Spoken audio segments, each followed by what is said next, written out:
Shalom Aleihim. Berjumpa lagi dengan saya pada perenungan hari ini, tanggal 21 Februari 2024. Kembali saudara, jangan lupa di pagi yang cerah ini kita mengucap syukur di dalam doa kepada Tuhan Allah kita. Dan juga jangan lupa berilah senyuman dan sapaan kepada sesama kita.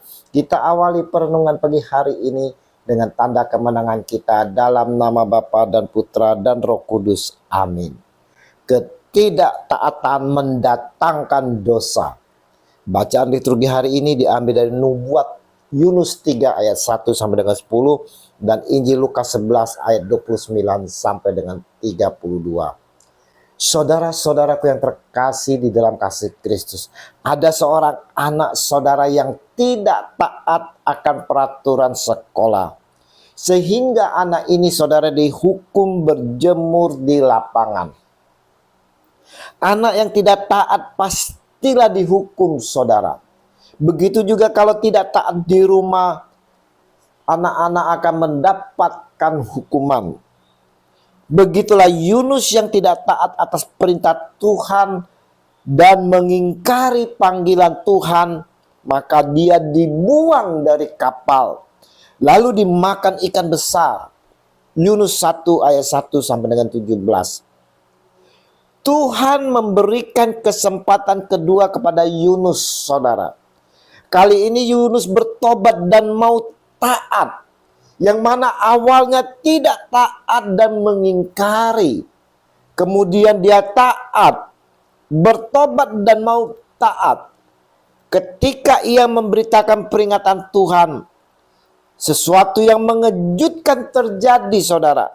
Terutama buat Yunus, yaitu bahwa seluruh rakyat Niniwe beserta rajanya menanggapi pemberitaan tersebut dan juga mereka bertobat. Kita yang selalu sering tidak taat kepada Tuhan Allah kita, bahkan kita semakin jauh dari Tuhan, kita mendapat hukuman darinya saudara. Dengan tak sadar kita rasakan kita tak mengalami kasih Tuhan lagi. Kita mulai bersungut-sungut dan marah kepada Tuhan. Kita telah diberi beberapa kali kesempatan agar bertobat. Namun kita menikmati apa yang telah kita lakukan dan membuat datangnya murka Allah. Tidak seperti Yunus saudaraku. Dia segera bertobat. Dan untuk kedua kalinya firman Tuhan datang kepadanya. Bangunlah, pergilah ke Niniwe, kota yang besar itu, dan sampaikanlah kepadanya seruan yang kufirmankan kepadamu. Yunus 3 ayat 2. Karena pertobatannya saudaraku yang terkasih, Yunus dengan taat segera bersikap pergi ke Niniwe untuk menyampaikan pesan Tuhan. Ia berseru, 40 hari lagi maka Niniwe akan ditunggang balikan. Yunus 3 ayat 4.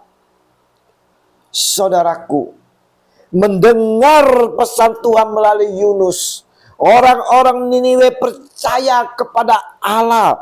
Lalu mereka mengumumkan puasa dan mereka, baik orang dewasa maupun anak-anak, mengenakan kain kabung. Setelah sampai kabar itu kepada raja kota Niniwe, turunlah ia dari singgasananya, ditanggalkan jubahnya, diselubungkannya kain kabung. Lalu duduklah ia di abu. Lalu atas perintah raja dan para pembesarnya, orang memaklumkan dan mengatakan Niniwe demikian. Manusia dan ternak, lembu, sapi dan kambing, domba tidak boleh makan apa-apa, tidak boleh makan rumput dan tidak boleh minum air. Haruslah semuanya, manusia dan ternak, berselubung kain kabung dan berseru dengan keras kepada Allah, serta haruslah masing-masing berbalik dari tingkah lakunya yang jahat dan dari kekerasan yang dilakukannya. Yunus 3 ayat 5 sampai dengan 8. Saudaraku, Pertobatan Yunus yang berbalik taat kepada Tuhan, saudara, berbuah pertobatan bagi bangsa Niniwe. Tentu pertobatan bukan hanya penyesalan. Pertobatan adalah perubahan tingkah laku. Pertobatan yang mau bertindak berbalik kepada Tuhan Allah dan mau mengikuti jalannya. Saat ini saudaraku yang terkasih, Tuhan Yesus mengunjungi kita setiap pribadi yang mengalami bencana alam kehidupan ini, saudara. Kesulitan dalam kehidupan, perkawinan yang berantakan, anak-anak yang bermasalah, perekonomian yang macet, usaha macet, tersangkut hutang pinjol, sakit penyakit, tersangkut narkoba, dan lain-lain sebagainya. Seperti Tuhan mengunjungi Niniwe dan menyampaikan pertobatannya.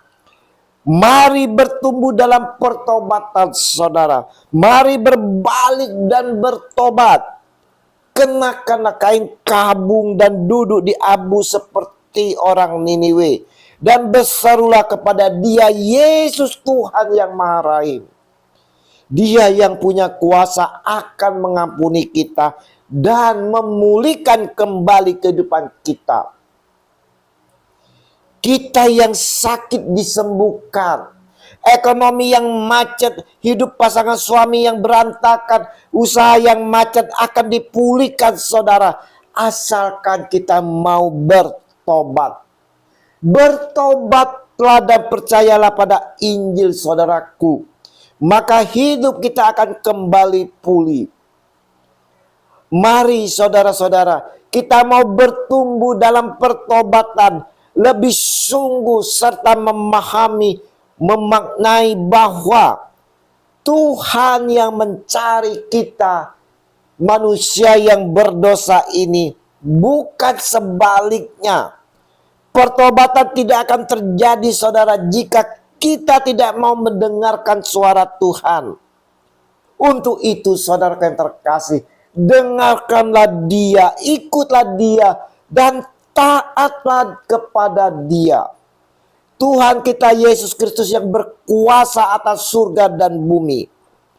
Kita mau tunjukkan dengan tindakan iman pertobatan kita, saudara, dengan tindakan nyata dalam kehidupan kita, dengan mau berbalik kepada Yesus dan taat kepadanya. Seperti halnya Raja Niniwe. Setelah sampai kabar itu kepada Raja kota Niniwe, turunlah ia dari singgasananya, ditanggalkanlah jubahnya, diselubungkannya kain kabung, lalu duduklah ia di abu. Saudaraku yang terkasih, perenungan pagi ini, saudara, di dalam masa prapaskah, masa pantang dan puasa, masa olah batin kita, kembali kita semua diajak untuk bertumbuh dalam perubahan menuju pertobatan. Pertobatan yang diharapkan adalah pertobatan sejati, berbalik dari tingkah laku yang jahat ke tingkah laku yang benar di dalam Yesus. Serta mau dengan sungguh-sungguh, saudara, mau taat kepada Dia, Yesus Kristus Tuhan kita.